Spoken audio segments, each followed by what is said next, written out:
Empezó como una prédica y es una serie que no sé cuándo terminará. No termina nunca. Creo que cuando nos vamos con el Señor terminará el tema de la santidad, obviamente.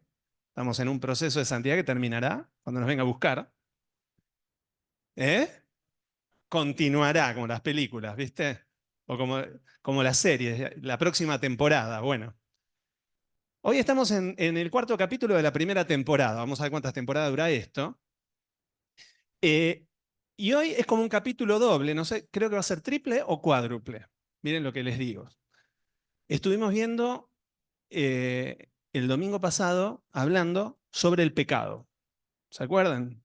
Tema espinoso, complicado, pero si no enfrentamos este tema, nos vamos a quedar en el camino. Y estuvimos viendo el domingo pasado, perdón, ya vuelvo. Me atraganté más temprano con agua y me parece que todavía estoy pagando. Bueno, eh, hablábamos del pecado y decíamos que así empezaba el ministerio Juan el Bautista, Jesús y después Pedro diciendo arrepiéntanse, arrepiéntanse. Juan y Jesús decían arrepiéntanse porque el reino de los cielos se ha acercado y Pedro dijo arrepiéntanse y bautícense. Bueno, ¿de qué nos tenemos que arrepentir?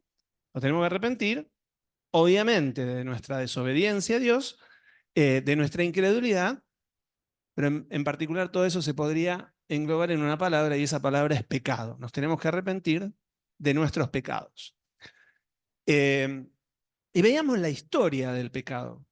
Lamentablemente, la Biblia empieza muy lindo con la creación, el huerto del Edén, pero no pasa mucho tiempo, ya ahí en Génesis 2 y Génesis 3, ya encontramos a Adán y Eva cayendo.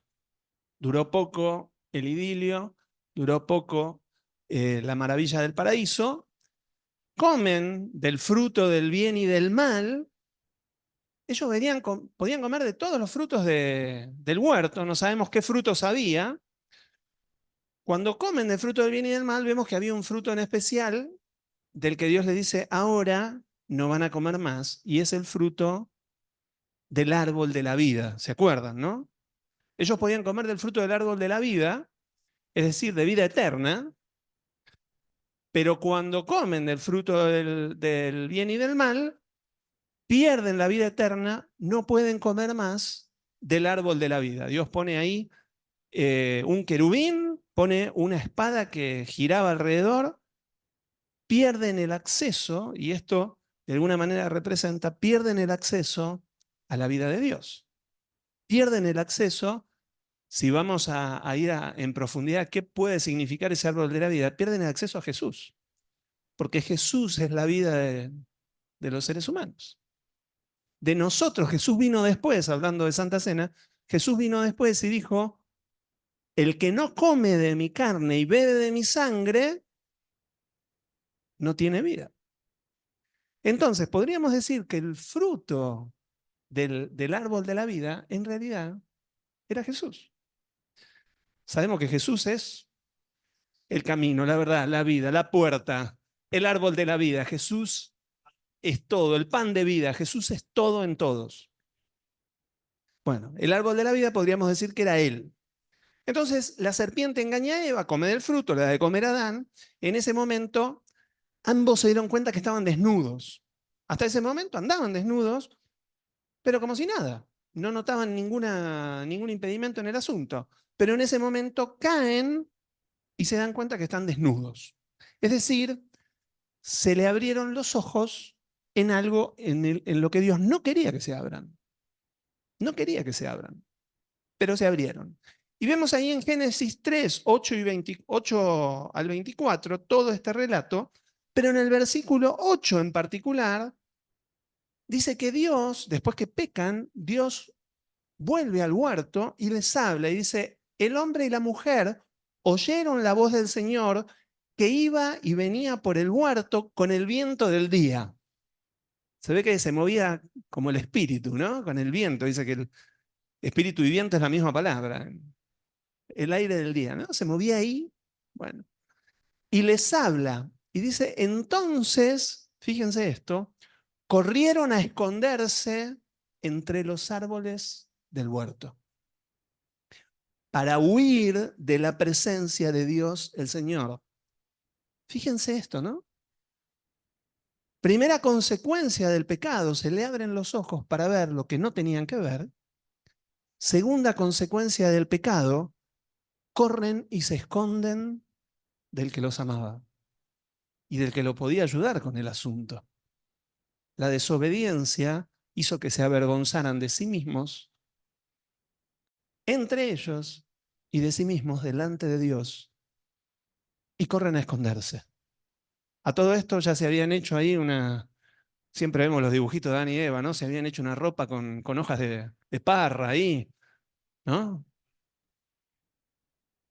Bueno, andaban ahí con lo que podían, se tapaban, pero no había forma de esconder su pecado, ¿no?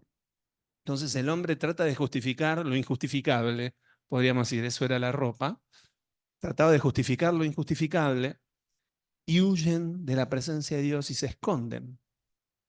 Y Dios les dice, llama al hombre y dice, ¿dónde andas?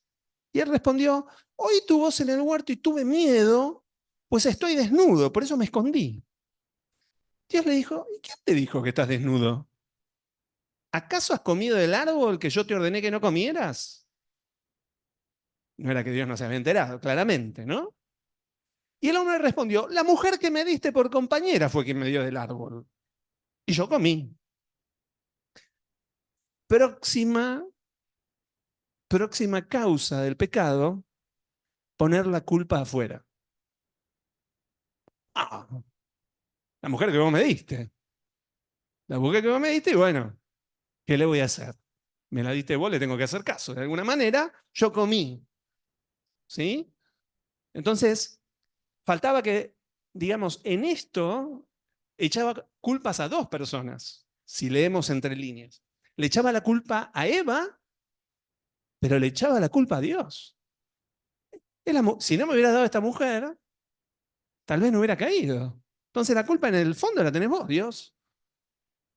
Entonces, fíjense, el ser humano le echa la culpa del pecado a otros, pero en el fondo también le echa la culpa a Dios. Si Dios no me hubiera hecho débil, si no me hubiera puesto este aguijón en la carne, yo andaría. Entonces, mucha gente pide santidad a Dios y como le cuesta pelear la batalla, le echa la culpa a Dios. Yo ya te pedí, pues no me sacaste esto. Así que bueno, seguiré en pecado, ¿qué le voy a hacer? Si vos no me ayudás, ¿no? Pero fíjense, las cosas que podemos ver acá, ¿no? Entonces Dios dice, Dios el Señor le dijo a la mujer, ¿qué es lo que has hecho? Y la mujer dijo, la serpiente me engañó y yo comí. Siempre la culpa, ¿no? Y vamos a poner de fondo, ¿y quién puso a la serpiente? ¿Quién creó a la serpiente? Vos, ¿no? Dios el Señor dijo entonces a la serpiente, por esto que has hecho, maldita seas entre todas las bestias. Después la bestia va a ser el 666, ¿no? Acá tenemos a la bestia por excelencia. Y entre todos los animales del campo, te arrastrarás sobre tu vientre y polvo comerás todos los días de tu vida. Pondré enemistad entre la mujer y tú, y entre su descendencia, su simiente, dice otra versión, y tu descendencia.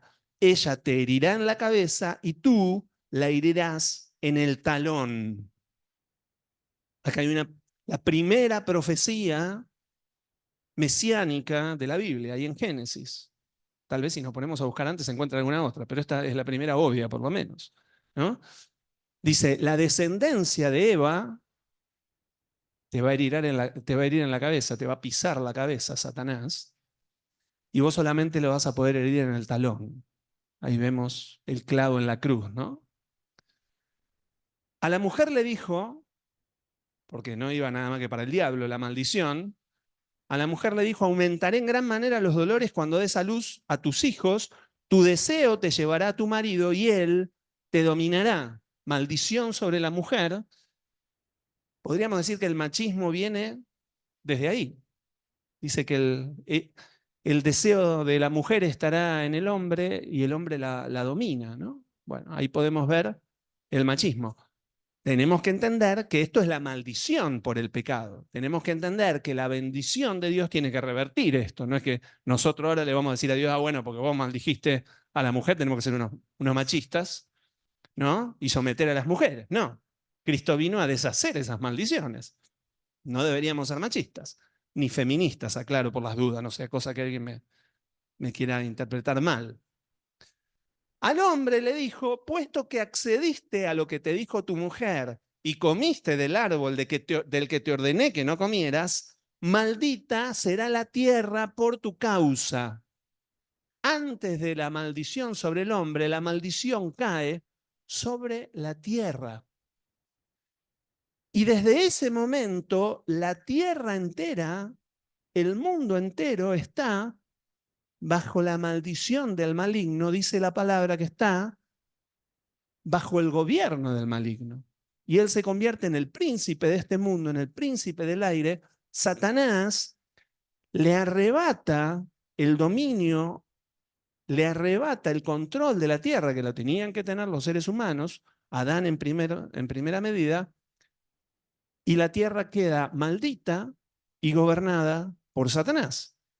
Y después le dice, con dolor comerás de ella todos los días de tu vida, te producirá espinos y cardos, y comerás hierbas del campo, comerás el pan con el sudor de tu frente hasta que vuelvas a la tierra, pues de ella fuiste tomado, porque polvo eres y al polvo volverás.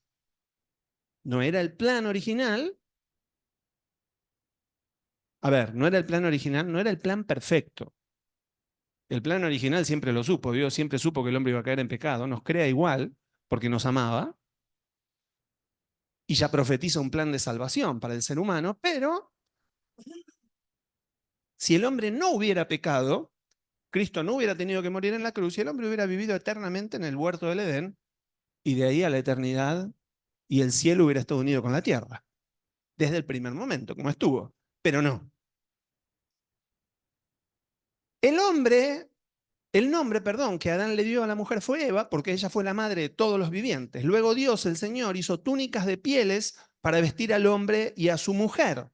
Es decir, el hombre se justificaba con lo que podía, se tapaba, pero bueno, Dios en su misericordia nos da algo mejor, digamos, para taparnos hasta que llegue el momento de la santidad completa, el momento de la limpieza que iba a traer Cristo. Dios el Señor dijo, ahora el hombre es como uno de nosotros, pues conoce el bien y el mal. Dios es el único que puede conocer el bien y el mal y no morir en el intento.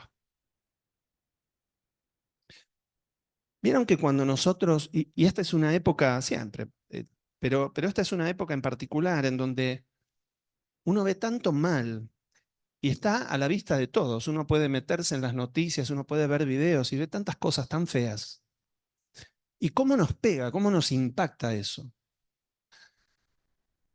El mal al hombre le hace mal. El hombre no está preparado para manejar el mal, porque lo infecta. Después veíamos cómo la maldad infectó a la humanidad de una manera tremenda, hasta que Dios con Noé tuvo que barrer a la humanidad y dejar solamente a Noé y a la familia, porque el hombre no está preparado para el mal. No fue creado para eso. Dios no quería que el hombre vea y sepa y conozca el mal, pero lo conoció. Por eso dice, el hombre es como uno de nosotros ahora. No vaya a ser que extienda la mano y tome también del árbol de la vida y coma y viva para siempre. ¿Por qué Dios dice, no quiero que sea como nosotros y viva para siempre? Porque imagínate si en los pocos años hasta Noé, pocos años mirando desde la perspectiva de Dios, obviamente, ¿no? Comparado con la eternidad, 1000 años no es nada. Si en 1000 años la humanidad se había pervertido y estropeado de semejante forma, imagínense si el hombre hubiera vivido eternamente en esa maldad, ¿hasta dónde hubiera llegado la maldad? Hubiera contaminado el universo entero y no sabemos hasta dónde. Entonces, Dios le pone un término a esto. Y por eso Dios decide que no coma más del árbol de la vida y que muera para que no lleve la maldad al extremo, para que no lleve la maldad a la eternidad. Entonces el Señor lo sacó del huerto del Edén para que cultivara la tierra de la cual fue tomado, echó fuera al hombre y al oriente del huerto del Edén puso querubines y una espada encendida que giraba hacia todos lados para resguardar el camino del árbol de la vida. ¿Quién es el camino? Jesús. El camino estaba cerrado. El camino se cerró a causa del pecado. Lo próximo que vimos era cómo Dios barre la humanidad, pero trae a un hombre, Moisés. Habíamos visto cómo los años caían, desde Matusalén, que vivió 960, Adán, que había vivido 900 y pico, iba cayendo. En Moisés se pone en 120 la vara, y Moisés mismo profetiza que va a bajar hasta 70, 80, con toda la furia. Ahora subimos un poquitito solo porque el conocimiento aumentó. Y con todo el conocimiento del hombre, ahora con toda la furia pasamos de nuevo los 100. Y quieren buscar el santo grial para vivir eternamente. Y los científicos están haciendo todo lo posible y no se enteraron que tienen que meterse con el pecado y arrepentirse si quieren vivir eternamente. Por más que le busquen la vuelta. Es más, le pueden buscar la vuelta para que las células no se destruyan y te va a caer un piano en la cabeza y te vas a morir igual. Porque la muerte del hombre ya está determinada. Entonces, cuando Jesús, eh, perdón, perdón que me perdí. Me anoté todas las cosas, pero las dije sin leerlas. No sé, ahora no sé por dónde voy. ¿Sí? Bueno. Eh, bueno, vamos de nuevo. Eh, sí, no. Decíamos que la tierra comenzó ese proceso de degradación y el hombre entregó el dominio de la tierra a Satanás. Y les quiero dejar un par de versículos. Primera de Juan 5, 19, para que les queden los versículos. Primera de Juan 5, 19. Dice, sabemos que somos de Dios y que el mundo entero está bajo el maligno. Cuando Jesús estaba por ir a la cruz, Juan 12, 31 dice, ahora es el juicio de este mundo, ahora será expulsado el príncipe de este mundo. Y en Efesios 2, 1 y 2 dice, y él les dio vida a vosotros cuando estaban muertos en vuestros delitos y pecados, en los cuales anduvisteis en otro tiempo, siguiendo la corriente de este mundo, conforme al príncipe de la potestad del aire, el espíritu que ahora opera en los hijos de desobediencia. Para que nos quede claro qué dice la Biblia respecto a esto, respecto a cómo el diablo domina, porque cualquiera diría, pero Dios domina. No, Dios domina encima, Dios está por encima, pero la tierra hoy está gobernada por Satanás, porque el hombre le dio la autoridad. Y voy adelantando. Después veíamos cómo Caín mata a Abel, ¿sí? Vimos los gigantes que vivieron después, porque parece que hasta vinieron ángeles caídos y se unieron con mujeres, y cómo se estropea el mundo hasta que Dios lo barre con Noé. Y ahora quiero que veamos un pasaje hablando de la ley que trajo Moisés. Moisés trae la ley, esta serie de mandamientos, de ordenanzas para que el pueblo supiera cómo vivir conforme a la voluntad de Dios. Y en Romanos 3, 19 y 20 dice, pero sabemos, Romanos 3, 19 y 20 dice, pero sabemos que todo lo que la ley dice, lo dice a los que están bajo la ley, para que toda boca se cierre y todo el mundo quede bajo el juicio de Dios, ya que por las obras de la ley ningún ser humano será justificado delante de él, porque por medio de la ley es el conocimiento del pecado. La ley viene a poner luz para que el hombre conozca lo que es el pecado. Y ahora, ¿cómo hacemos para ser libres del pecado? Si nosotros queremos vivir esta vida de santidad. Ciertamente, por lo que decía Pablo, por la ley y los sacrificios de la ley era imposible. Entonces quiero que vayamos a Hebreos 9. Vamos a leer bastante acá de Hebreos 9 porque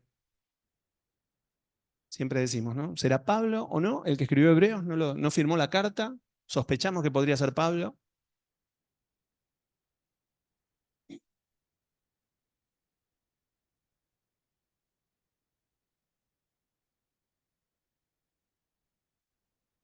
Pregunta en el cielo. Lo agarramos a Pablo y decimos, ¿fuiste vos? Decinos. ¿Eh? Al Señor le voy a preguntar cosas más profundas. Esto se lo puedo preguntar a Pablo si va a estar ahí. De paso lo conocemos a Pablo también. Hebreos 9 dice, yo lo voy a leer en la Reina Valera 60, y dice, ahora bien, aún el primer pacto tenía ordenanzas de culto y un santuario terrenal. Acá Pablo está explicando, está haciendo la comparativa entre el reino terrenal y el culto de la ley contra el cielo. Y en el versículo 6, saltamos al versículo 6, dice, en la primera parte del tabernáculo entran los sacerdotes continuamente para cumplir los oficios del culto, pero en la segunda parte solo el sumo sacerdote una vez al año. ¿Cómo se llaman esas partes? ¿Quién sabe? Muy bien, el lugar santo, esa primera parte es el lugar santo, y la segunda, el lugar santísimo, al que solo podía acceder el sumo sacerdote una vez al año. Y dice, no sin sangre, la cual ofrece por sí mismo y por los pecados de ignorancia del pueblo. Es decir, el sacerdote no podía entrar, como bien decía hoy Julio, no podía entrar con las manos vacías. Guay que entrara sin la sangre al lugar santísimo. Dice que lo metían con una soga y con un cascabel para ver si se seguía moviendo adentro, porque si no, tenían que tirar la soga para sacarlo muerto de ahí. Porque a la presencia misma de Dios, que el lugar santísimo representaba eso, la presencia misma de Dios, ahí estaba el arca del pacto, los panes de la proposición, bueno, estaba la vara de Aarón. Bueno, ahí en la misma presencia de Dios no podía entrar sin sangre, y no solo por los pecados del pueblo, por los suyos, porque no era ningún trigo limpio el sumo sacerdote, era humano igual que el resto. Y en en el versículo 9 dice, lo cual, todo esto que estuvo relatando, estaba relatando todo lo que pasaba ahí, ¿no?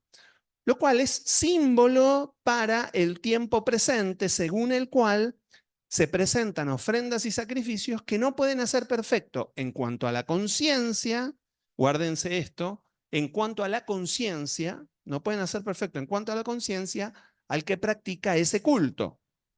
¿Por qué no pueden hacerlo perfecto? Porque sabe que igual no está bien, que algo no anda bien con su vida.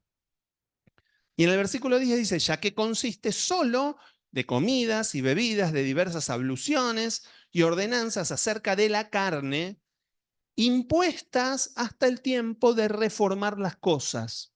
Es decir, esto que el pueblo de Israel hacía, los sacrificios, lo que hacía el sumo sacerdote, estaba impuesto por Dios hasta el momento en donde eso fuera reformado.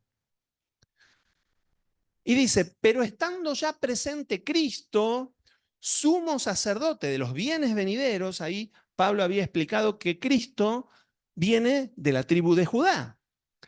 La tribu sacerdotal era la tribu de Aarón, no era la tribu de Judá. Con lo cual, Cristo no viene de la misma tribu. Sin embargo, Cristo es puesto por Dios como sumo sacerdote, no según el orden de Aarón, sino según el orden de Melquisedec, aquel al que Abraham le presentó los diezmos cuando ganó la batalla, que dice que era un siervo del Señor, era un personaje misterioso en Génesis, en el Antiguo Testamento, pero David va a decir en el Salmo, tú eres sacerdote para siempre según el orden de Melquisedec. Y acá Pablo, o quien escribe la carta a los hebreos, dice que ahora vino Cristo, que es sumo sacerdote de estos bienes venideros, no de los bienes prometidos por la ley, sino de los bienes prometidos por Dios en este tiempo. Dice, por el más amplio y más perfecto tabernáculo, no hecho de manos, es decir, no de esta creación, y no por sangre de machos cabríos ni de becerros, sino por su propia sangre. Entró una vez y para siempre en el lugar santísimo, habiendo obtenido eterna redención. Jesús, como sumo sacerdote, entra con su propia sangre, pero ya no por sus pecados, porque él no había cometido ninguno. Entra con su propia sangre al lugar, al verdadero lugar santísimo, no a que es imagen acá en la tierra, entra al verdadero lugar santísimo con su sangre por nuestros pecados. Dice, porque si la sangre de los toros y de los machos cabríos y las cenizas de la becerra rociadas a los inmundos santifican para la purificación de la carne, porque esta sangre que sacrificaban se rociaba al pueblo y lo santificaba en la carne solamente. No santificaba el espíritu, no santificaba la vida entera de la persona, santificaba solamente la parte humana que moría. Pero dice, cuánto más la sangre de Cristo, el cual mediante el Espíritu Eterno se ofreció a sí mismo sin mancha a Dios, limpiará vuestras conciencias de obras muertas para que sirváis al Dios vivo. Así que por eso es mediador de un nuevo pacto, para que interviniendo muerte para la remisión de las transgresiones que había bajo el primer pacto, los llamados reciban la promesa de la herencia eterna. Porque donde hay testamento, la palabra pacto y la palabra testamento en griego es la misma. El pacto que hace Dios con nosotros en realidad es un testamento. Él firma su testamento, está diciendo, cuando yo me muera, te dejo esto. Esto significa, y es la misma palabra que se usa para pacto, el pacto de Dios con los hombres. Por eso el pacto necesitaba muerte. La muerte de los machos cabríos, la muerte de los animales sacrificados, era parte de ese pacto. El pacto necesita sangre derramada, muerte. Dice, porque donde hay testamento, es necesario que intervenga muerte del testador, de que firmó el testamento. Porque el testamento con la muerte se confirma, pues no es válido entre tanto que el testador vive. Jesús tuvo que morir para firmar, para que ese testamento se ejecute, para que nosotros recibamos su herencia. De donde ni aún el primer pacto fue instituido sin sangre, porque habiendo anunciado Moisés todos los mandamientos de la ley a todo el pueblo, tomó la sangre de los becerros y de los machos cabríos con agua, lana escarlata e hisopo y roció el mismo libro y también a todo el pueblo, diciendo, esta es la sangre del pacto que Dios os ha mandado. Y además de esto, roció también con la sangre el tabernáculo y todos los vasos del ministerio. Y casi todo es purificado según la ley con sangre, y sin derramamiento de sangre no se hace remisión, no se quitan los pecados. Tus pecados no se pueden sacar sin la sangre, lo que hablaba hoy Gloria. Si vos no tomás la copa, si no aceptás la muerte de Cristo y esa sangre en tu vida, no se pueden sacar los pecados. Fue pues necesario que las figuras de las cosas celestiales fuesen purificadas así, pero las cosas celestiales mismas con mejores sacrificios que estos. Porque no entró Cristo en el santuario hecho de mano, figura del verdadero, sino en el cielo mismo, para presentarse ahora por nosotros ante Dios. Jesús entra al cielo con su sangre. Y no para ofrecerse muchas veces, como entra el sumo sacerdote en el lugar santísimo cada año con sangre ajena. De otra manera, le hubiera sido necesario padecer muchas veces desde el principio del mundo, pero ahora, en la consumación de los siglos, se presentó una vez y para siempre por el sacrificio de sí mismo para quitar de en medio el pecado.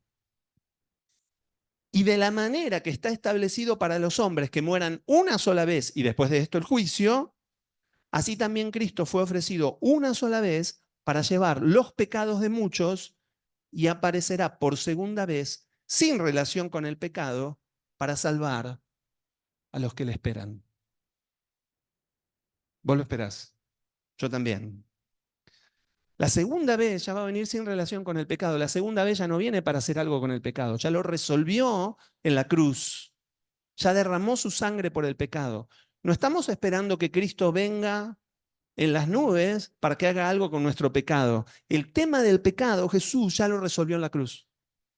La sangre de Cristo tiene todo el poder para remitir nuestros pecados, para lavarnos de nuestros pecados, para que nosotros también podamos entrar al lugar en donde nadie podía entrar, al lugar santísimo. Él nos abre la puerta de acceso con esa sangre. Isaías, que siempre adelanta las cosas antes de que pasen, varios cientos de años antes, Isaías 53, 4 al 12, Isaías 53, 4 al 12 dice: ciertamente llevó él nuestras enfermedades y sufrió nuestros dolores, y nosotros le tuvimos por azotado, por herido de Dios y abatido, mas él herido fue por nuestras rebeliones, molido por nuestros pecados. El castigo de nuestra paz fue sobre él, y por su llaga fuimos nosotros curados.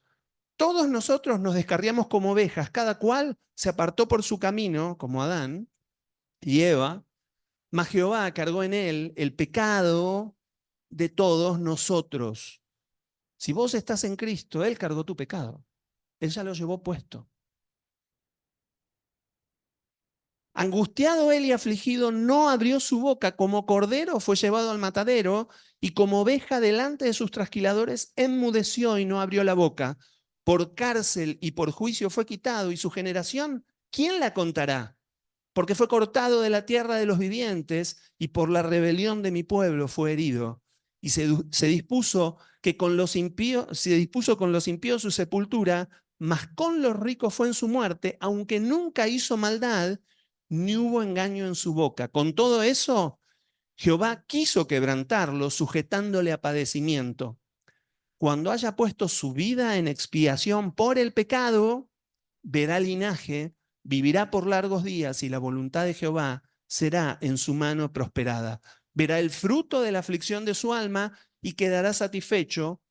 Por su conocimiento justificará mi siervo justo a muchos y llevará las iniquidades de ellos. Por tanto, yo le daré parte con los grandes, y con los fuertes repartirá despojos, por cuanto derramó su vida hasta la muerte y fue contado con los pecadores, habiendo él llevado el pecado de muchos y orado por los transgresores.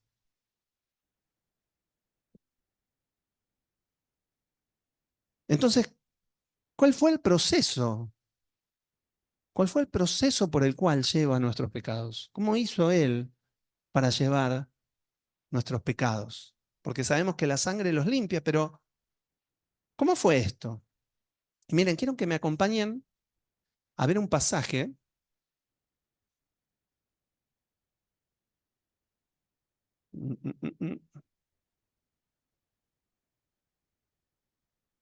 Y es el pasaje de la serpiente de bronce. No me anoté qué pasaje, lo pegué y no me anoté qué pasaje. Después les prometo que lo buscamos y se los paso la próxima. Pero el pasaje dice lo siguiente: partieron del monte Hor por el camino del Mar Rojo para rodear la tierra de Edom, y el pueblo se impacientó por causa del viaje. Y el pueblo habló contra Dios y Moisés, qué raro el pueblo de Israel por el desierto, murmurando contra Moisés y contra Dios. Y decían lo siguiente: ¿por qué nos han sacado de Egipto para morir en el desierto? Pues no hay comida ni agua y detestamos este alimento tan miserable. ¿Saben cuál era el alimento tan miserable? El maná, que Dios les daba para alimentarlos en el desierto, una comida milagrosa, pero ellos lo tenían por alimento miserable, que para colmo representa a Jesús, el maná. Bueno, para ellos era miserable. Y el Señor, después de que murmuran de esta manera, el Señor envió serpientes abrasadoras entre el pueblo y mordieron al pueblo, y mucha gente de Israel murió. Entonces el pueblo vino a Moisés y dijo: hemos pecado, porque hemos hablado contra el Señor y contra ti. intercede con el Señor para que quite las serpientes de entre nosotros.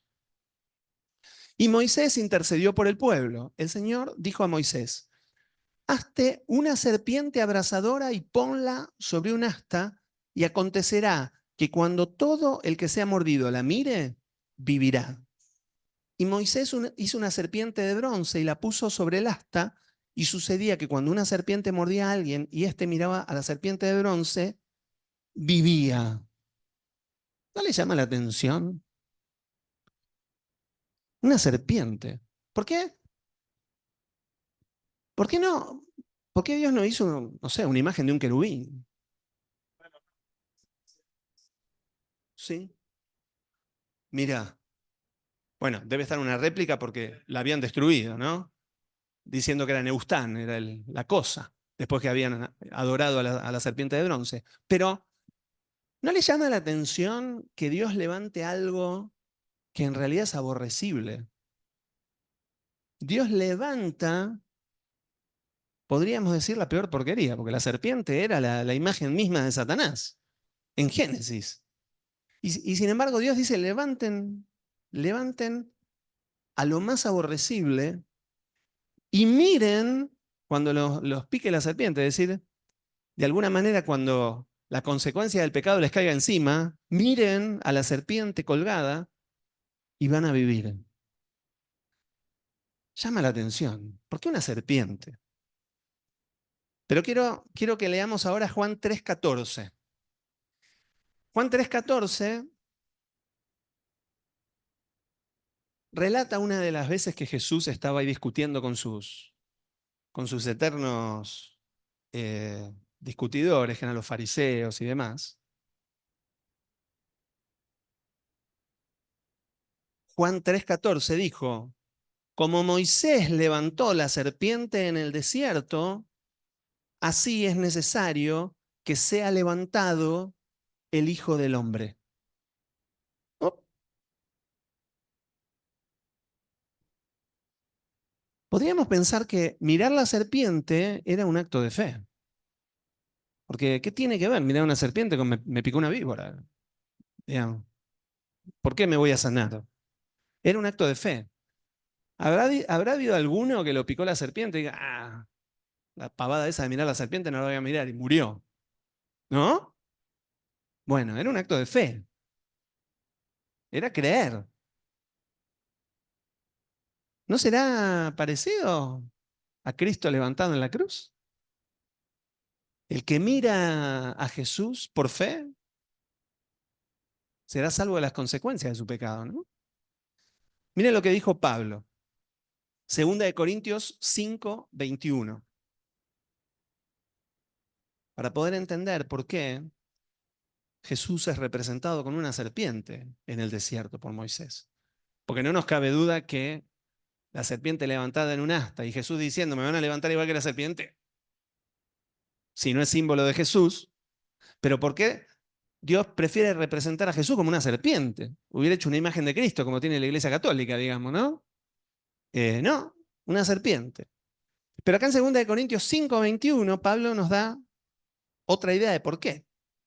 Dice, al que no cometió ningún pecado, por nosotros Dios lo hizo pecado. No dice que simplemente le dijo, bueno, llévate este paquete de pecados, agarrá y llévalo, ¿no? Así como podríamos decir la sangre. La sangre, podríamos imaginarnos a Jesús entrando con su sangre en un tazón de oro delante del Señor en el lugar santísimo, ¿no? No sabemos cómo la entregó, pero él lleva su sangre, como la llevaba el sumo sacerdote en un tazón, ¿no? Sin embargo, los pecados no son llevados en un tazón de oro. Los pecados son llevados en Jesús mismo. Jesús, en el momento de estar en la cruz, fue transformado. Su carne de repente se convierte en lo más aborrecible de la tierra. Jesús se hace pecado. Jesús se convierte, no a los ojos humanos, pero espiritualmente, se convierte en esa serpiente. Y el Padre dice que le quita la mirada. Por eso le dijo, Padre, Padre, ¿por qué me has desamparado? Y uno podría decir, porque Dios no tiene nada que ver con el pecado. Jesús se hizo pecado por nosotros. Y Pablo dice que se hizo pecado, que Dios lo hizo pecado para que en él nosotros fuéramos hechos justicia de Dios. En la cruz hay una transferencia. Mi pecado es transferido al cuerpo de Jesús en la cruz, a la carne de Jesús, a la esencia humana de Jesús. Y Él carga no solo mi pecado, carga el pecado de todos los que creen en Él y creerán y creyeron. Y me transfiere a mí lo que no me merecía, su justicia. Él me hace justo y Él se hace pecado. Es así como Dios lleva el pecado del mundo. Es así como el Cordero lleva el pecado del mundo. El pecado del mundo lo llevó en Él mismo. No lo cargó en una taza, no lo llevó aparte. Jesús se lo cargó encima. Por eso dice que Él cargó con nuestras iniquidades. Y Él recibe el castigo, porque el castigo cae sobre el pecador. Él recibe el veneno y muere. Él recibe el veneno de las serpientes que picaron a la humanidad y muere. Y quiero que veamos una sola cosita. Sé que nos pasamos de la una, pero me entregaron el micrófono tarde. No, hoy no te voy a hacer caso porque quiero compartir esto. Quiero compartir esto. Así que, como diría Pablo el apóstol, aguántenme, no se me caigan por las ventanas. Sé que hay varios dormidos. Yo no estoy dormido porque estoy predicando, si no estaría dormido como ustedes. Terminamos muy tarde anoche. Pero quiero compartir esto. ¿Por qué? Porque en esta saga a mí me interesaba primero dejar bien claro qué es el pecado. Porque si no sabemos qué es el pecado, difícilmente podamos hacer algo con el pecado. Quiero que entendamos el proceso de cómo el pecado es llevado en la cruz, porque si no entendemos eso, nos pensamos que somos nosotros peleando contra el pecado y queriendo ganarle la batalla al pecado. No, es el Señor el que peleó esa batalla y el que ganó la batalla contra el pecado. Nosotros solamente nos abrazamos al Señor, miramos la serpiente de bronce colgada y decimos, por fe yo voy a mirar al Señor que llevó mi pecado en la cruz. Yo tengo que mirar a Jesús para sacarme el pecado de encima. No alcanza con mirar el pecado y decir, ay, qué terrible, qué pecador que soy. Tengo que resolver este tema y después voy a Dios. No. Esto querían hacer Adán y Eva. Adán y Eva querían resolver el tema del pecado y después volver a Dios. Ya no lo podían resolver. La leche ya estaba derramada, no había forma de volver a meterla en el cántaro. Ya perdieron la oportunidad de solucionarlo ellos. Ahora necesitaban un Salvador que lo haga. Necesitaban el poder de Dios que lo haga. Bueno, hermano mío, hermana mía, si vos querés ganarle al pecado, olvídate. Es imposible. La carne no puede contra el pecado. Si vos querés hacerlo en tus fuerzas, eso es carne. Y el ser humano, como bien dijo Jesús, leíamos recién en Getsemaní, oren, porque el espíritu está dispuesto, pero la carne es débil. Si están en la carne, perdieron. Entonces, no es cuestión de esfuerzo humano, nunca vamos a poder ganar la batalla contra el pecado con esfuerzo humano. Todo se hace en el espíritu con un Dios espiritual. Por eso hoy quiero que veamos esto, y con esto voy a cerrar, pero es un tema que me parece importante. ¿Alguien me acerca ahí el pizarrón? No. Es una pavada, tiene rueditas. No sé si todavía sigo en cámara. Yo solamente quiero poner esto, miren. Ahí está, ahí está, ahí está. Listo, listo, listo. No me quiero ir de la cámara. ¿Estoy en cámara? Bueno, porque esto es un programa en vivo. Bueno, voy a anotar Watchman Nee.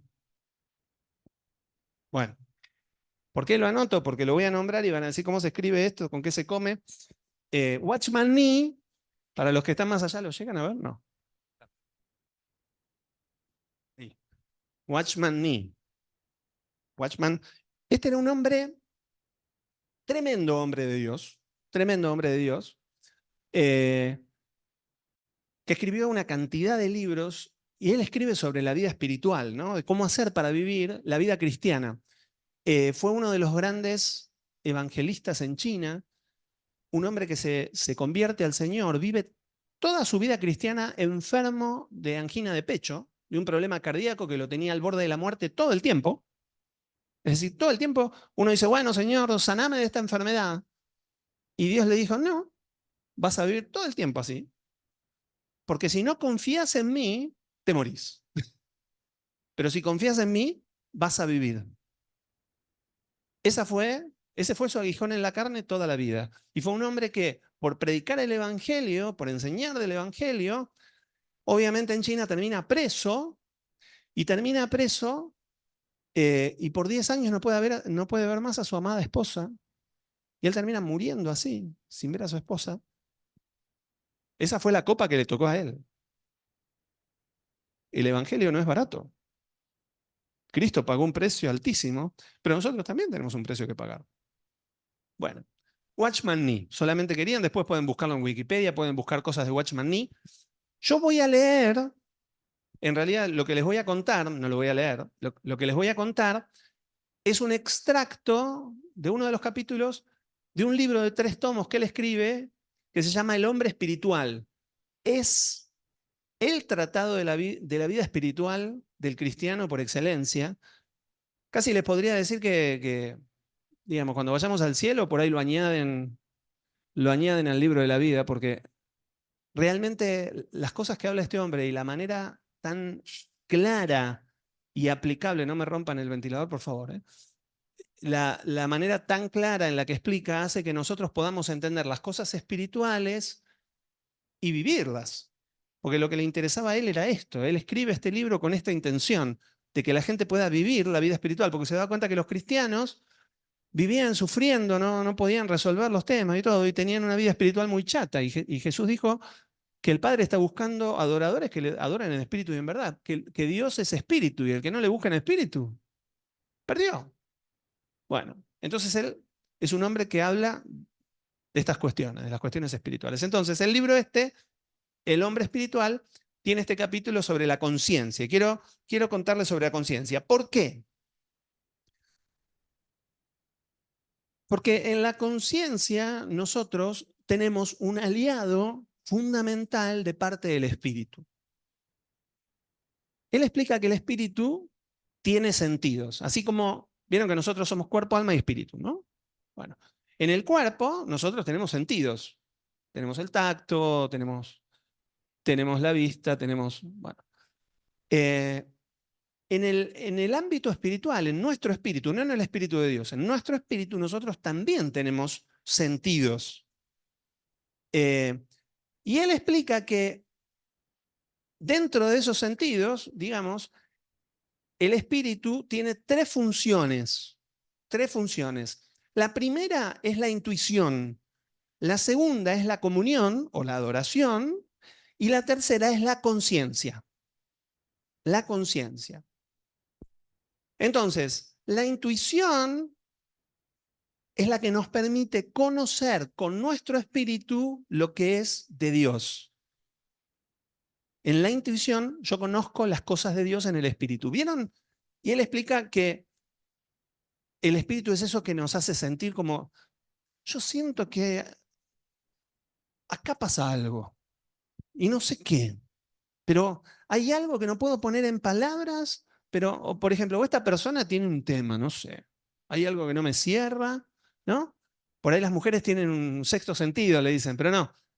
Estamos hablando de cuestiones espirituales. El espíritu se mueve así, se mueve hablando a nuestro espíritu. El espíritu no nos habla directo a nuestra mente.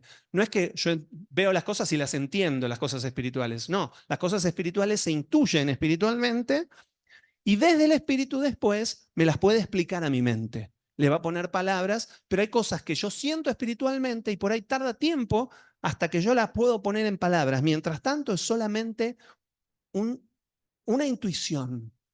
Una intuición, es como un sentimiento que me mueve algo, pero no es emocional, es algo espiritual. Decíamos la comunión y y la adoración. Yo me comunico, yo tengo comunión con Dios por el Espíritu. Yo no tengo comunión con Dios por mis emociones. Por más que llore mucho, por más que me ría, yo no me comunico así con Dios. Dios se comunica conmigo por el Espíritu, porque dice que Él está buscando adoradores en espíritu y en verdad. Y dice que cuando nos unimos a Dios, nos hacemos un espíritu con Él. Cuando yo vengo a Cristo, yo me hago un espíritu con Él. El espíritu humano antes de Cristo está muerto. El espíritu humano no tiene intuición de las cosas de Dios, no tiene comunión con Dios, justamente la perdió, por eso fue destituido de la gloria de Dios. Lo único que le queda al espíritu humano es conciencia, y una conciencia adormecida, una conciencia como en un sopor que no termina de entender todo, pero el hombre tiene conciencia del bien y del mal. Vos le preguntás a cualquiera que no sea cristiano y sabe, algunas cosas están bien y algunas cosas están mal. Su conciencia se lo dice. Cuando nosotros vemos a los fariseos delante de Jesús, que iban a apedrear a esta mujer, dice que Jesús le dice, bueno, bárbaro, dale, apedréenla. Pero que tire el que no pecó, que tire la primera piedra. ¿Y qué dice de los fariseos? Que fueron tirando uno a uno las piedras, acusados por su conciencia. Y mira que los fariseos eran duros, eran incrédulos a las cosas de Dios, sin embargo, tenían conciencia. Entonces, la conciencia nos muestra nuestros errores y nos reprende. De forma que tengamos paz, no tengamos paz cuando no estamos en la gloria de Dios, cuando no estamos haciendo las cosas como Dios quiere, cuando no nos estamos moviendo en la gloria de Dios, la conciencia no nos deja tranquilos, algo no anda. Y adentro nuestro, como que nos pica la cabeza diciendo, no, no, ¿no? Bueno, la santidad de Dios, que rechaza el mal y se deleita en el bien, se expresa en nosotros a través de la conciencia. A nosotros los creyentes, obviamente. Si deseamos andar según el Espíritu, no podemos cerrar nuestros oídos a la conciencia, ya que no importa cuánto hayamos crecido espiritualmente, es imposible no cometer errores ni inclinarnos a cometer errores, porque la carne tiene inclinación a cometer errores, a pecar. Entonces, yo puedo ser muy maduro espiritualmente, pero si no le doy bolilla a la conciencia, si no escucho a la voz de la conciencia, voy a caer en el error de vuelta. Entonces, esa es una función, mostrarnos lo que está mal y reprendernos. Ahora, la función de la conciencia no se limita a reprendernos cuando hacemos mal y que nos arrepintamos. El arrepentimiento empieza por la conciencia. Si estamos pensando hacer algo que no agrada a Dios al Espíritu, antes de que lo llevemos a cabo, la conciencia, junto con nuestra intuición del Espíritu, se levanta para protestar y nos saca la paz. Por eso no es necesario que la conciencia nos hable después de que pecamos. Antes de pecar, antes, ya cuando estamos pensando en pecar, adentro nuestro la conciencia se mueve. Y el Espíritu nos mueve y nos dice, no, no va por ahí. Entonces, fundamental escuchar la voz de la conciencia. Ahora, la conciencia también tiene una función fundamental en la salvación. En los incrédulos decíamos que la conciencia está adormecida, pero el Espíritu Santo empieza una obra de salvación despertando la conciencia del pecador. Si la conciencia está dispuesta a confesar sus pecados, a confesar las transgresiones, el pecado de incredulidad, se va a arrepentir y va a buscar la misericordia de Dios.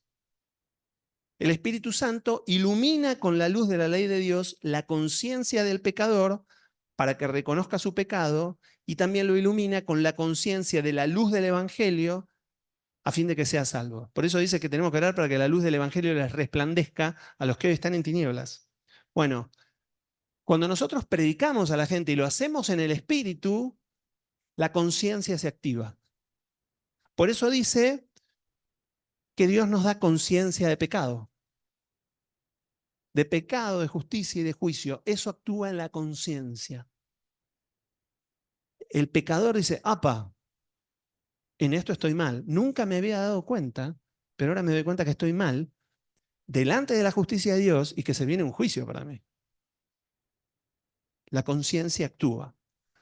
Hebreos 9 estábamos leyendo, lo podemos leer de nuevo, Hebreos 9:14 dice: cuánto más la sangre de Cristo, el cual mediante el Espíritu Eterno se ofreció a sí mismo sin mancha a Dios, limpiará vuestras conciencias de obras muertas para que sirváis al Dios vivo. Ahora podemos entender lo que está diciendo acá Pablo en Hebreos. Dios limpia nuestra conciencia para que podamos vivir con Él, porque tenemos la conciencia sucia primero. No porque la conciencia en sí esté sucia, pero sí nos marca todas las cosas que están mal. Ahora, ¿qué pasa con la conciencia del creyente? Después de que el espíritu es regenerado, porque Dios regenera, nos da nueva vida, nos hace nueva criatura, la conciencia es vivificada. Resucita la conciencia, de repente se activa y empieza a laburar bien. La sangre del Señor Jesús purifica la conciencia, así que ahora tenemos un sentimiento exacto y podemos andar según la voluntad del Espíritu Santo. La obra santificadora y renovadora del Espíritu Santo en el hombre y la obra de la conciencia están íntimamente relacionadas y unidas. Yo no puedo santificarme si la conciencia no participa en ese proceso. Si yo quiero santificarme delante de Dios, yo tengo que escuchar a la conciencia y vivir con la conciencia bien despierta.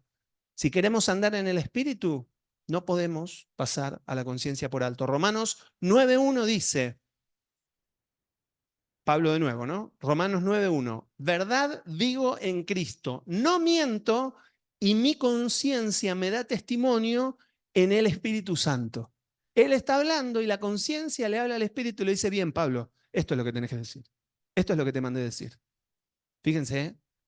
Pablo tenía el Espíritu bien activo y la conciencia, ¿no? Romanos 9:1.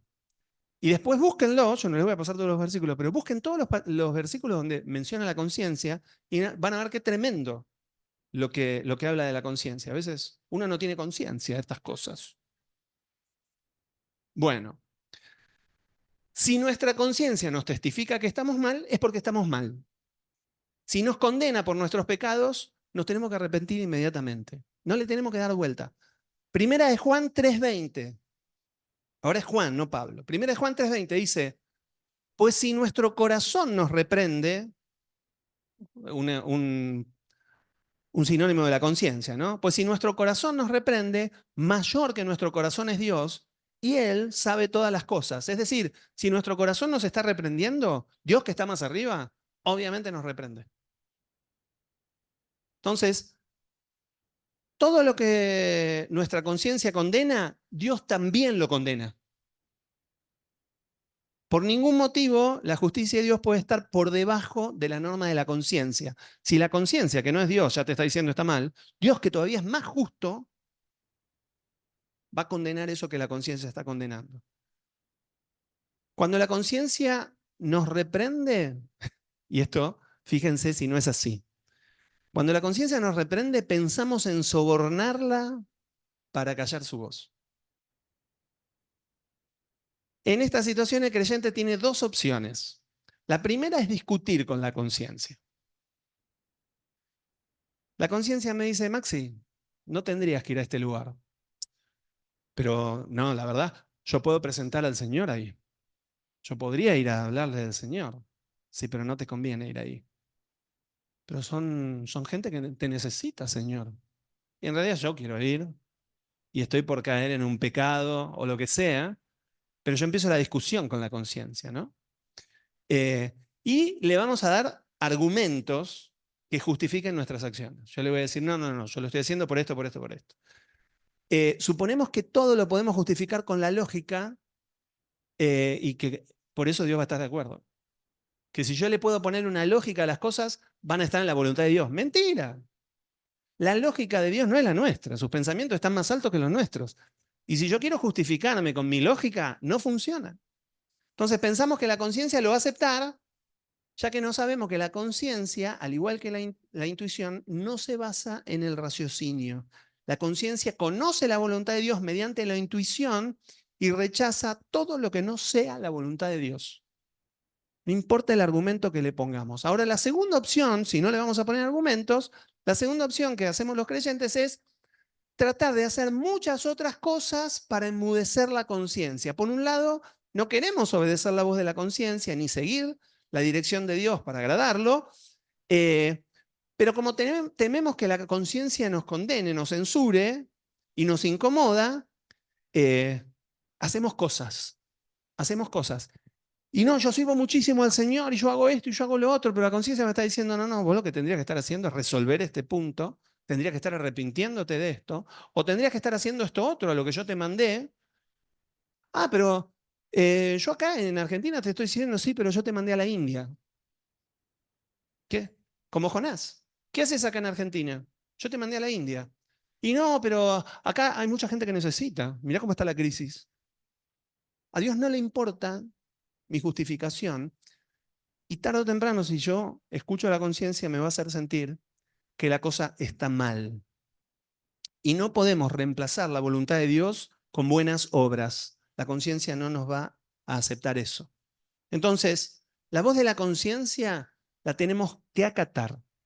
Dios da órdenes, yo siempre lo digo, Dios no da sugerencias. Dios no dice, si querés, andate a Nínive.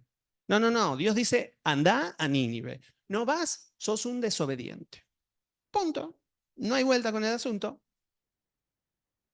No importa lo que hagamos. Es más, la ofrenda que hagamos, porque aun cuando vaya más allá de lo que Dios nos pide, no va a callar la voz de la conciencia. Hay gente que incluso hace más de lo que debería, porque Dios no se lo pidió, con tal de no hacer lo poco que Dios le pidió.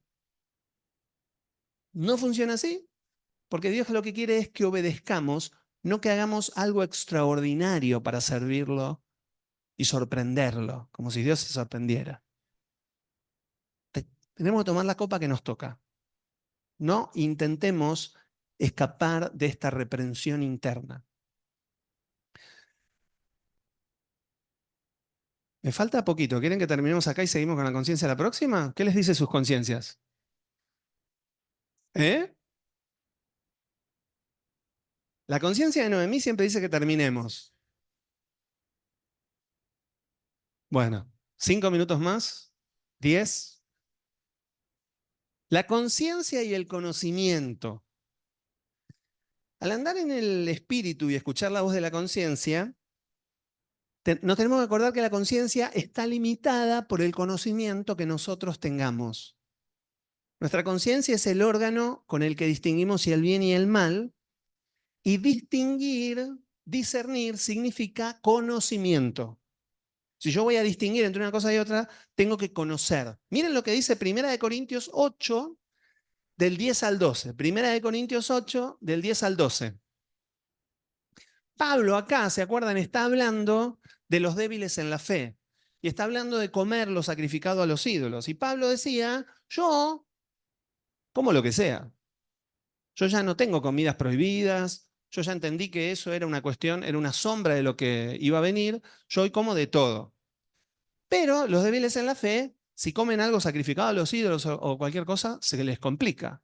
Miren cómo lo dice. Dice, porque si alguno te ve a ti que tienes conocimiento, sentado a la mesa en un lugar de ídolos, la conciencia de aquel que es débil no será estimulada a comer de lo sacrificado a los ídolos.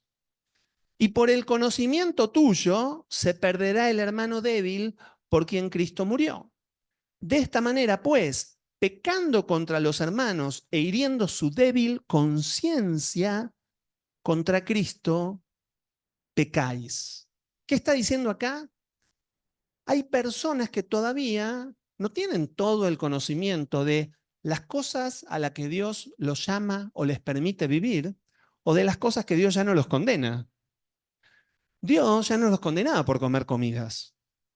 Sin embargo, los débiles en la fe, es decir, los que todavía no crecieron y no entendieron esas cosas, cuando comían comida sacrificada a los ídolos, se contaminaban. ¿Por qué? Porque ellos sentían que estaban pecando. Y si la conciencia de ellos le dice, vos estás pecando, ellos están pecando. Aunque no sea pecado en lo general. En lo particular, para ellos, era pecado. Miren lo que dice Romanos 14, 22 y 23. Está hablando de lo mismo. que hablaba acá a los Corintios. Dice, la fe que tú tienes, tenla conforme a tu propia convicción delante de Dios. Dichoso el que no se condena a sí mismo en lo que aprueba, pero el que duda, si come, se condena porque no lo hace por fe. Y todo lo que no procede de fe es pecado. Entonces, va a haber cosas que yo no tengo fe para hacer. ¿Vos querés ejemplos? Bueno, vamos a poner un ejemplo. Voy a poner ejemplos que dentro del ámbito evangélico son muy comunes. Por ejemplo, yo estoy predicando en Bermuda hoy, ¿sí? Si yo viniera de un ámbito pentecostal tradicional, yo hoy estaría pecando. No tengo corbata y no tengo pantalón largo. Yo estoy en pecado. ¿Por qué? Porque el pensamiento es, yo tengo que tener corbata y pantalón largo porque tengo que usar la mejor ropa para el Señor, ¿sí? Ahora, yo entendí de parte de Dios que no es pecado. Entonces, yo no estoy siendo condenado por mi conciencia por esto. Yo no me paré acá sintiéndome mal en mi conciencia. Ahora, si yo voy a un lugar en donde todos usan eso, muy seguramente me tendré que morir de calor, ponerme la corbata y el pantalón largo, pero por amor a ellos, para que no caigan en pecado, porque por ahí un día vienen en Bermuda, pero sintiéndose en el fondo, sintiendo que está mal. Entonces, lleva un proceso hasta que uno adquiere conocimiento de toda la libertad que tenemos en Cristo Jesús, a la libertad que Él nos ha llamado. Pablo entendía esta libertad, pero también entendía que la conciencia de los que todavía no tenían conocimiento los acusaba.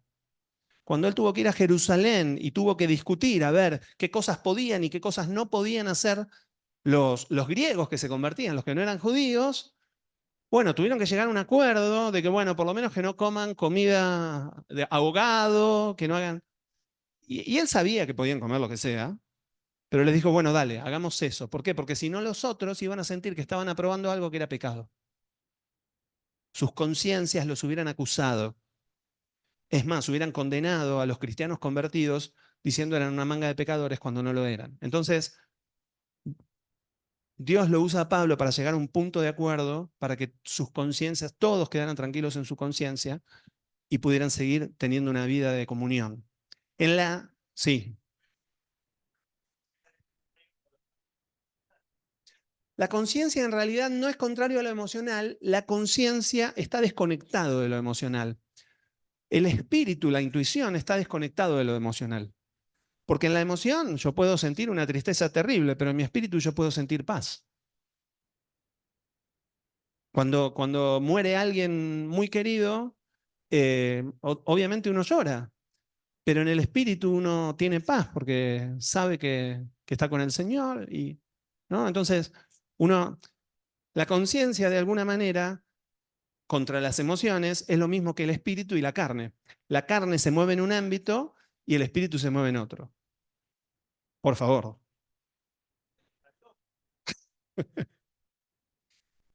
Este mismo pasaje de Romanos en la NBI dice, así que la convicción que tengas tú al respecto, manténla como algo entre Dios y tú. Dichoso aquel a quien su conciencia no lo acusa por lo que hace. Pero el que tiene dudas en cuanto a lo que come, se condena, porque no lo hace con convicción. Y todo el que no se hace por convicción es pecado. Entonces, nosotros debemos cuidar nuestra conciencia, pero también tenemos que hacer madurar nuestra conciencia en conocimiento. Tenemos que seguir profundizando en el conocimiento del Señor y en el conocimiento de su Espíritu para entender a qué nos ha llamado, cuál es la gloria a la que Él nos llamó, para que nuestra conciencia se amplíe y cada vez nuestra conciencia nos informe mejor las cosas que nos tiene que informar, porque si no le van a faltar datos. Y hasta acá hemos llegado en el día de hoy. ¿Sí? Bueno, pues ya mi conciencia me acusaba acá al lado. Yo no sabías, la conciencia yo la tengo en el espíritu y también externa, tengo una conciencia externa que me marca el camino, lo que está bien y lo que está mal, ¿no? Así que pero bueno, y más o menos. ¿Qué les parece si oramos? Señor, gracias. Gracias porque no nos dejaste huérfanos, Señor, vos estás con nosotros. Gracias porque, como decía David, Señor, nuestra conciencia nos enseña incluso por las noches. Porque nos diste, Señor, un medio de comunicación para que podamos estar conectados con vos, Señor, en comunión. Despertaste nuestro espíritu, Señor, para que, unido al tuyo, podamos vivir la vida que nos llamaste a vivir, Señor. Podamos experimentar la libertad de los hijos de Dios. Porque nos das conocimiento que hace crecer nuestra conciencia, Señor, para que cada día podamos discernir mejor, para que cada día podamos identificar mejor qué es pecado para vos y qué es pecado solamente, Señor, por desconocimiento o por falta de conocimiento. Señor, ayúdanos a santificarnos cada día más. Seguí despertando nuestra conciencia, Señor, para que nos hable cada vez más fuerte, Señor. Yo sé que tu conciencia, la conciencia que nos diste, no nos grita, Señor. Es esa voz suave de tu espíritu que nos habla en lo profundo, en el centro mismo de nuestro ser, Señor. Que inclina nuestro espíritu a buscarte, a amarte, a conocerte. Y que rechaza, Señor, todo lo que nos aleja de vos. Libranos de ser como Adán y Eva, Señor. Libranos de correr de tu presencia a escondernos. Que podamos hacer como hizo, Señor, aquel endemoniado gadareno, Señor, que corrió a tu presencia y se postró. Y vos le diste libertad, Señor. Vos le diste vida nueva. Danos vida nueva en vos, Señor. Danos libertad, Señor. Gracias, Señor, porque el tema del pecado ya fue resuelto en la cruz. No tenemos que pelear esa batalla, Señor. Nuestra batalla es otra, Señor. Nuestra batalla es con nuestra carne, que nos quiere alejar de esa serpiente de bronce a la que tenemos que mirar. Puestos los ojos en Cristo, en Jesús, el autor y consumador de nuestra fe, el que llevó todo pecado, toda iniquidad, todo dolor en esa cruz. Levantá nuestra mirada, Señor, que podamos mirarte en todo tiempo, que sepamos que el precio fue pagado, Señor. Hoy seguimos pecando, seguimos fallando, pero ya hay un precio pagado, ya hay una deuda saldada, Señor. Ya no tenemos que pagar nosotros los requerimientos de la ley. Vos clavaste el acta de los decretos que nos era contraria en esa cruz. Y nos diste a cambio, Señor, libertad, redención, vida eterna. Y dice tu palabra que la vida eterna es conocerte a vos, Jesús, y conocer al Padre que te envió. Por eso ayúdanos a vivir la vida eterna hoy, Señor, que es conocerte, vivir una vida en tu presencia. Despertá nuestro espíritu, Señor. Queremos caminar en tu presencia cada día, Señor. Crecer cada día, Señor. Ser obedientes y hacer toda la obra, Señor, que vos preparaste. Promesas maravillosas, Señor, que veremos cumplidas. En el nombre de Jesús. Amén, Señor. Amén. Y amén. Amén. ¿Qué tal si terminamos cantando? Voy a hacer un poco algo loco, pero que creo que vale la pena. Vamos a cambiar la letra de una canción. Vamos a cambiarla, aunque no es necesario. Podemos decir la palabra presencia y podemos decir la palabra conciencia también. Amén. ¿Se tiran conmigo esa locura? Bueno, a ver, cantemos juntos. Llenas hoy mi corazón con tu conciencia. Con tu conciencia. Llenas de alegría y paz todo mi ser. En cualquier necesidad, tú me responderás, porque me amas. ¿Me amas? Me amas. Llenas hoy mi corazón con tu presencia. Llenas de alegría y paz todo mi ser.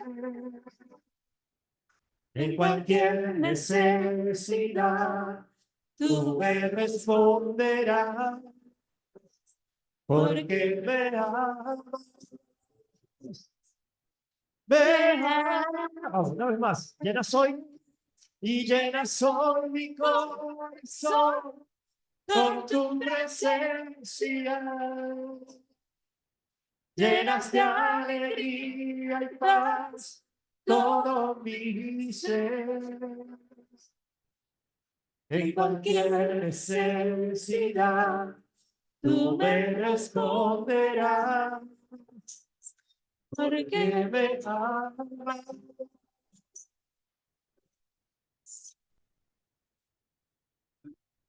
Me amas.